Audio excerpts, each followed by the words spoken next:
دکھ جس سے انسان متاثر ہوتا ہے اس کی ایک قسم وہ ہے کہ جو ہمارے ارادہ اور اختیار سے باہر اللہ کی مشیت سے، اللہ کے اذن سے، اللہ کی مرضی سے آتا ہے۔ اس کے لیے ہمارا کام صرف برداشت ہے۔ جو شے بھی ہمیں برداشت کی صلاحیت عطا کر دے وہی اس کا علاج ہے۔ جیسے آپ کو معلوم ہے کہ بخار بہت تیز چڑھا ہوا ہے، اس کی دوا نہیں ہے اسپرین یا کوئی اور پیراسیٹامول، بخار کی شدت کو کم کر دے گا، وہ کوئی علاج نہیں ہے۔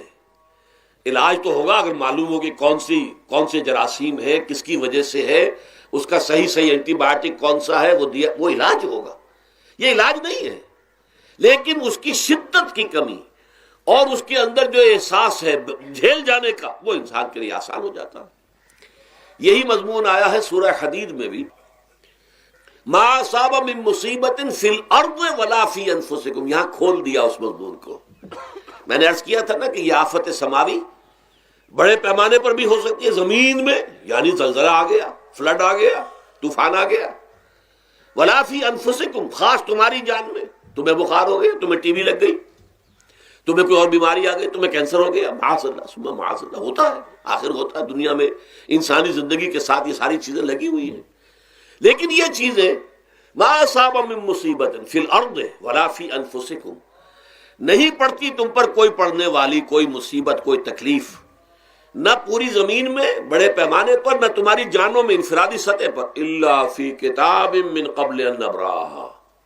مگر یہ کہ وہ تو ایک کتاب میں، کتاب اللہ کے علم کی کتاب، ام الکتاب، اس میں پہلے سے درج موجود ہے۔ یہ الٹ اپ نہیں ہو گیا، یہ اچانک نہیں ہو گیا۔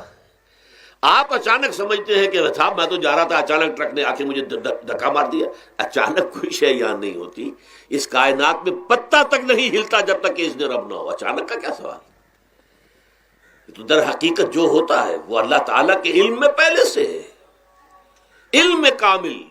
ما کان وما یکون، جو کچھ ہوا ہے، جو کچھ ہوگا، مستقبل، ماضی، کل کا کل آنے واحد میں اللہ کے علم میں موجود ہے۔ لہذا یہاں اچانک کچھ نہیں ہوتا،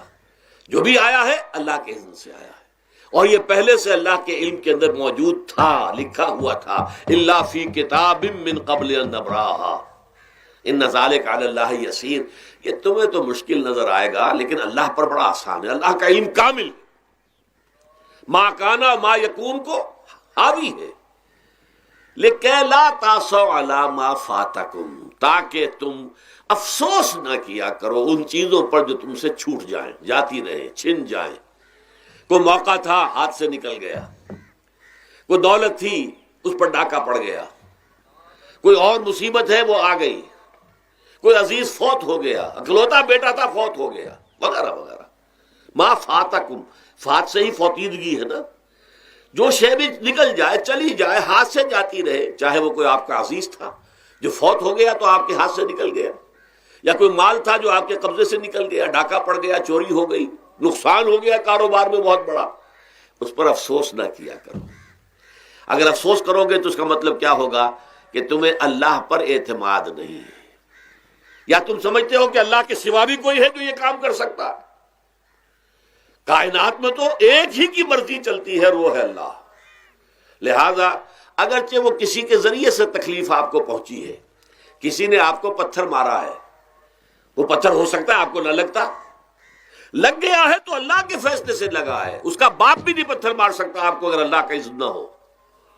لہذا آپ پتھر مارنے والے کو بھی مجرم سمجھیے، ٹھیک ہے، اس سے بھی قصاص لینے کا آپ کو حق ہے، لیکن یہ جان لیجئے کہ جو آیا ہے پتھر وہ اذن رب سے آیا ہے۔ اب ظاہر بات ہے کہ اگر یہ کیفیت ہوگی تو غصہ اتنا نہیں ہوگا اس شخص پر کہ جس نے یہ کام کیا ہے، بلکہ ہو سکتا ہے آدمی مسکرا کے رہ جائے، جیسے کہ وہ میں واقعہ سناتا رہا ہوں اپنے دروس میں کہ ایک درویش مرش آدمی جا رہا تھا، جو رب کرے سو ہو، جو رب کرے سو ہو، جو رب کرے سو ہو۔ کسی شخص نے پتھر اٹھا کر دے مارا، اس کے سر پہ لگ گیا کہ اس نے پیچھے پلٹ کر دیکھا کس نے مارا ہے۔ اس نے کہا مجھے کیا دیکھتے ہو، جو رب کرے سو ہو، یہ تو رب کے مارنے سے۔ اس نے کہا مجھے تو یہ پتھر رب کے مارے ہی لگا ہے، لیکن میں دیکھ یہ رہا تھا بیچ میں کس کا منہ کالا ہو گیا، اپنے لیے کس نے ایک گناہ کما لیا، اپنے لیے کس نے ایک مصیبت جو ہے وہ مول لے لی، وہ بیچ میں تم آ گئے ہو۔ پتھر اللہ کی طرف سے آیا ہے، لیکن اس کا عذاب، اس کا وبال تم پر آ جائے گا۔ بہرحال یہ تو میں نے عرض کیا آپ کے سامنے وہ چیزیں کہ جو آ جاتی ہیں، وہ تکالیف، وہ مصائب